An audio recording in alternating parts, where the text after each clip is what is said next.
pessoal, agora eu vou fazer um videozinho para vocês explicando sinônimos, antônimos, parônimos e homônimos.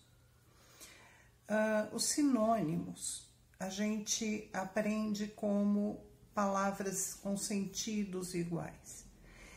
Existem duas situações para sinônimos. Nós temos dois tipos de sinônimos. Não é muito falado, mas é uma realidade. Nós temos os sinônimos perfeitos, que são aqueles sinônimos que têm exatamente o mesmo sentido. Se eu disser para vocês, por exemplo, eu comprei uma casa, e se eu disser eu comprei uma residência, é a mesma coisa. Seria um sinônimo perfeito, tem o mesmo sentido. Agora, se eu disser a vocês, eu comprei uma casa e eu comprei um lar, eu não tenho o mesmo sentido. Eu tenho sinônimos imperfeitos, ou seja, eles são apenas semelhantes, né? Eles não têm a mesma ideia. Quando eu penso em lar, eu penso em família, em comunidade, em residir ali, né? Um lar onde eu vivo com a minha família. Quando eu penso em residência e casa, aí eu já estou pensando no material. Mas tanto faz, casa, residência ou lar são sinônimos. A diferença é que casa e residência, sinônimos perfeitos, porque tem exatamente o mesmo sentido, sentido material. E quando eu digo casa e lar, são sinônimos também, são aquele mesmo lugar, porém, não são sinônimos perfeitos, são sinônimos imperfeitos, porque lar já puxa um pouco mais para o sentimento, para a vida coletiva ali dentro, tá? Então, eu tenho duas ideias de sinônimo perfeito e imperfeito, duas ideias de sinônimos. Se eu disser a vocês, aquela jovem é bonita, e se eu disser que aquela jovem é bela, sinônimo perfeito, esteticamente ela é bonita. Agora, se eu disser que aquela jovem é bonita e aquela jovem é graciosa, eu já tenho um sinônimo imperfeito. Por quê? Graciosa não é necessariamente esteticamente perfeita, linda.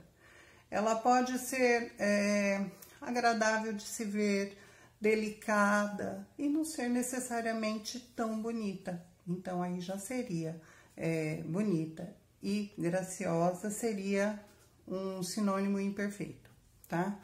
Não sei se deu para entender a diferença entre um e outro. Então, dois tipos de sinônimo, ou seja, o sinônimo, eu tenho a ideia de palavras iguais ou semelhantes. Iguais, sinônimos perfeitos, semelhantes, sinônimos imperfeitos. O outro tipo seria o antônimo, né? O antônimo eu já acho lindo, maravilhoso, porque é só sentido contrário e ponto final. Eu não preciso ficar buscando se é perfeito ou imperfeito, né? Então, a ideia de bem e mal, de vazio e cheio, é bem o oposto de bonito e feio, né? De covarde e corajoso, ideias contrárias. O que acontece muito? No português, eu digo sempre que português é terra de contexto.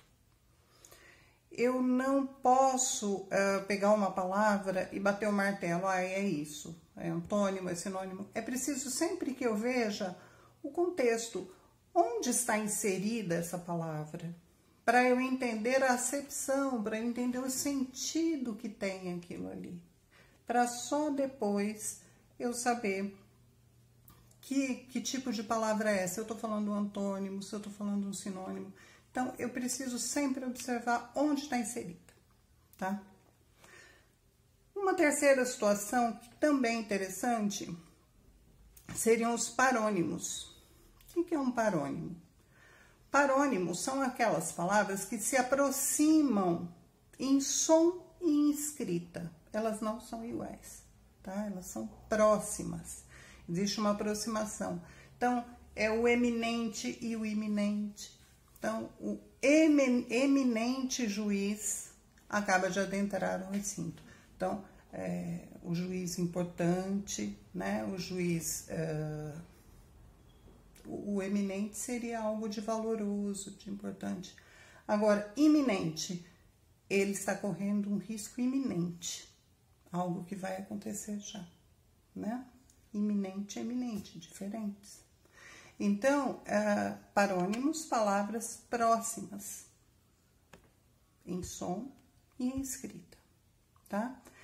E os homônimos, que seriam palavras que têm o mesmo som, porém sentidos diferentes. Exemplo, ele acendeu a luz, com C. Ligou o interruptorzinho.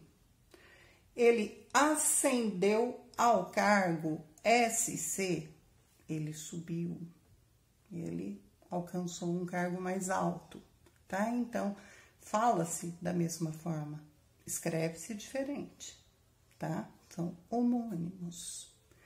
Que mais? A palavra seção. A palavra seção é uma das que mais aparecem.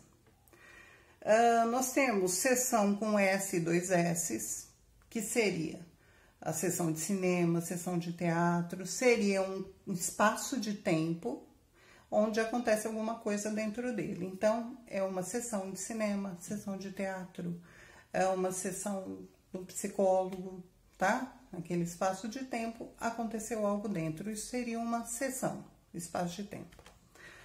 Se eu tiver sessão com S e com C cedilha, já seria um departamento. Então, eu vou à loja na seção de roupas esportivas.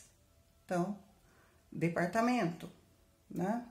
Ou então, fui à delegacia na seção de roubos, departamento de roubos, né? Secção. Muita gente coloca seção com S e C cedilha da mesma forma que secção. Mas, na realidade, secção a gente usa muito na parte de biologia. Seria um talho em alguma coisa, né?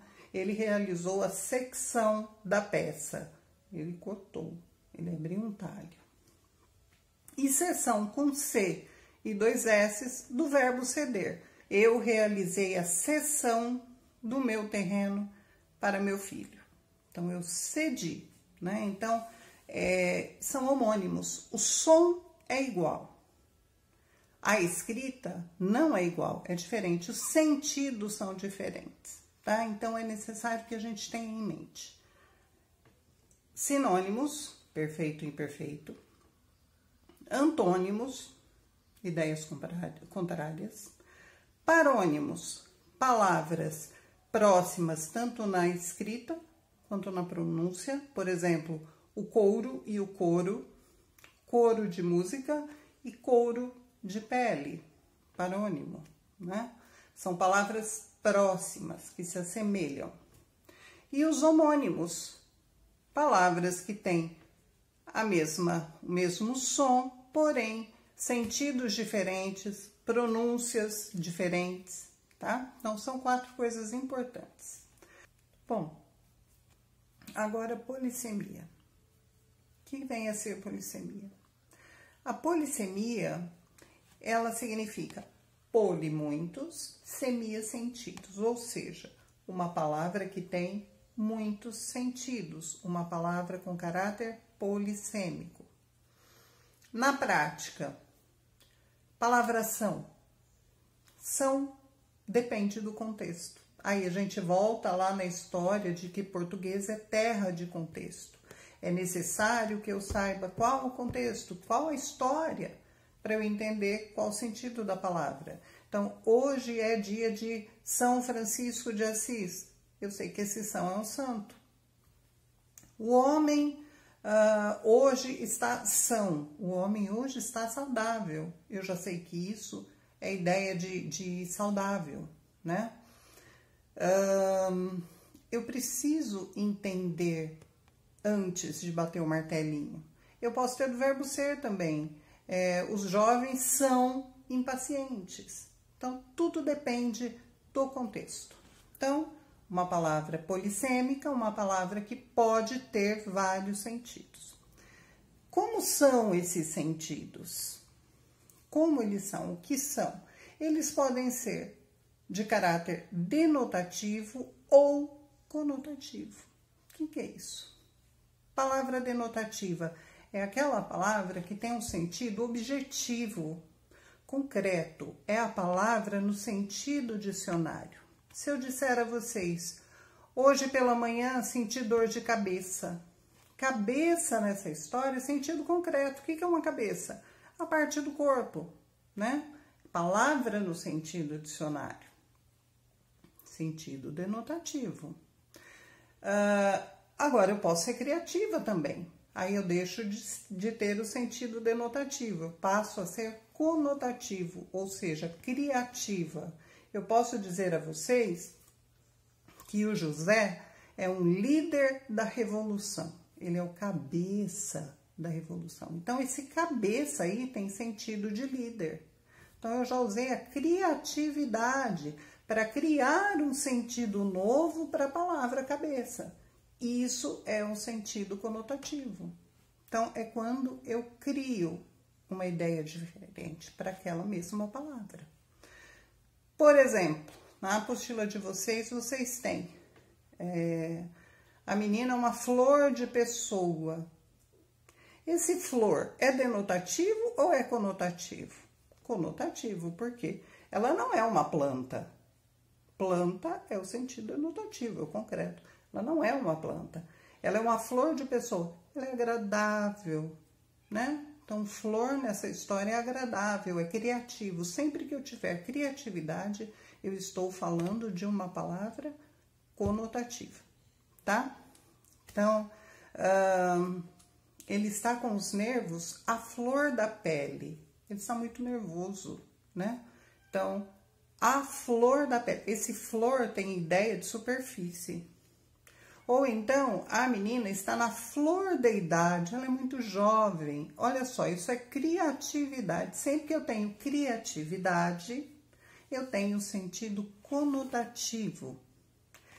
Entenda, sentido conotativo teria a mesma ideia que um sentido figurado, tá? Sentido criativo. Agora, o sentido denotativo tem a mesma ideia de sentido literal, tá? Concreto. Então, conotativo, criativo. Denotativo, concreto. Ok? Joia.